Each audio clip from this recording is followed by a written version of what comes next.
guys, this is me Roshan Sijalmagar and welcome to my blog once again. I'm right now in my village. For those people who are watching from out of country. यस्तो भन्यो भने त मलाई त कस्तो खुर्छ होला कि हैन अनि अहिले चाहिँ म गाउँमा छु अनि टक्क लाएर आज बिहान एउटा टिकटक हाले भिडियोमा हैन के भने मैले टिकटक हाले भिडियोमा शिट टिकटकमा एउटा भिडियो बनाएर हाले हैन गाउँको बारेमा भन्नाले गाउँको यस टाइपको हजुर बाजामाहरू यताउता भिलेज टाइपको हैन अनि मामा हुनुहुन्छ अनि उहाँले के मेसेज गर्नुभयो गाउँमै आइपुगे जस्तो भयो भान्जा thank you for the video भन्नुभयो हैन त्यो भिडियोको लागि चाहिँ थ्यांक यू भन्नुभयो अनि एकछिन त ठिस खाए हैन ओ भयो हैन अनि सोचे बस्दा त्यो स्क्रोल गर्दा सोचे भ्लग पनि बनाइदिउँ के हो भनेर अनि हामी starting right now vlogging and यो चाहिँ मेरो घर हो हैन गाउँको घर यस्तै हुन्छ यहाँ चाहिँ गोठ छ यहाँ गोठभित्र चाहिँ के छ भने देखिन्छ तपाईहरुलाई यो साले पर्केल गर्दा मैले गाली खाएँ यिनीहरूले गर्दाखेरि यो भाडामा लात्ताले बङ्की हानेर यिनीहरूले मलाई मम्मीले गाली गरे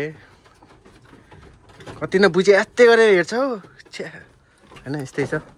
अनि उता चाहिँ भैँसीहरू छ यस्तै त नि गाउँघरतिर त हैन गाई बस्तुहरू पाल्छ अब बिहानदेखि घाँस काट्ने यताउता अनि ओके कुखुराहरू छ हैन अनि चाहिँ गोठ भयो यो चाहिँ भैँसीहरू चाहिँ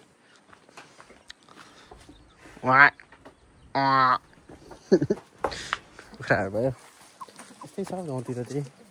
हल्दी चल्ली हाम्रो हैन यतातिर चाहिँ हाम्रो यहाँ पुरै व्यापार हुँदैछ हाम्रो यस्तो गोरी यहाँ को भन्छ मम्मी होइन यहाँ चाहिँ व्यापार हुँदैछ है व्यापार 100 रुपियाँ कतिवटा आउँछ रे कतिवटा आउँछ भनेर सोधेँ नि यो चाहिँ प्याज हो ओनियनको बिउ हो यो चाहिँ ओनियन नो ओनियन आमा धरो गर्नु भएको है कति मुठा भयो नभुल्यौ न तिमीले नचिन्ने बोल्दैन कि चिन्दैन नि है चिनाउनु न अहिले बिर्सिन्छ फेरि यस्तै छ है अनि अहिले चाहिँ के छ भने तोरीहरू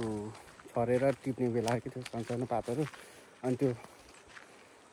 पातहरू भन्ने छ तोरीको बिरुवा कि सानो हुन्छ होइन त्यो टिप्ने बेला छ कि अनि त्यही भनेर हजुरआमा टिप्दै हुनुहुन्छ देखाइदिएको अलिक भक्क अलिक लामो टक्क बनाउनु पऱ्यो नि होइन घरमै यता डुली भएको भयो नि हालेर नि हो मैले अब यहाँ हुनुहुन्छ है हजुरआमा र ठुली मम्मी अनि हजुरआमा हुनुहुन्छ म त्यहाँ गएर फोटो भिडियो टक्क खिचेर हाल्नुहोस् होइन यस्तै छ अब अनि फेरि यस्तो के फेरि नेट चल्दैन गाउँमा ठुल्ठुलो त्यो अनि अपलोड गर्नु चाहिँ कहाँ जाने गाउँतिर जानुपर्ने हुन्छ अब वाइफाई खोज्दै अब हाम्रो घरमा त राख्ने भनेको खोइ उहाँहरूले वाइफाई राख्ने मान्छेहरूले धोका दिए मलाई भने जस्तो गएर छ के छ बोजेहरूको हालखबर त्यही देखिरहेको छु यहाँ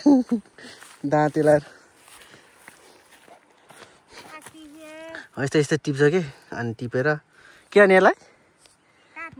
काटेर अनि विशेष गरी चाहिँ गुन्द्रुक बनाउँछ है गुन्द्रुक चाहिँ अनि साग पनि बनाएर खान्छ होइन त यसरी टिपेर राख्छ कि टक्क लाएर यस्तो जरा काट्छ अनि यतिको राख्छ कि अनि यसलाई सुकाएर गुन्द्रुक बनाउने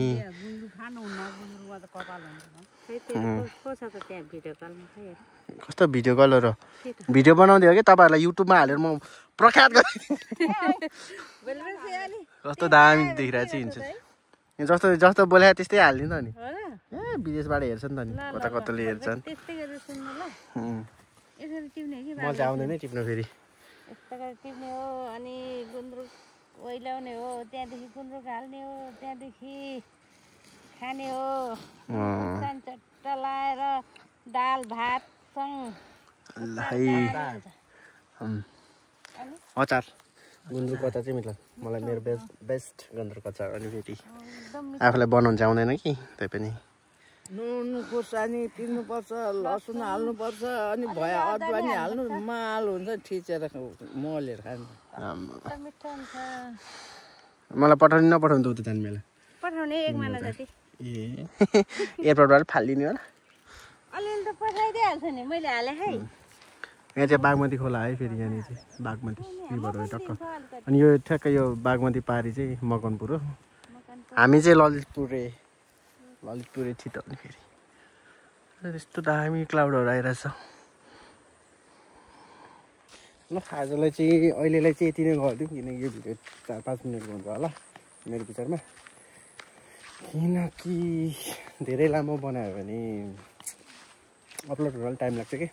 डाटाबाट, त्यही भएर छोटो बनाएर हालौँला, जोस् रमाइलो।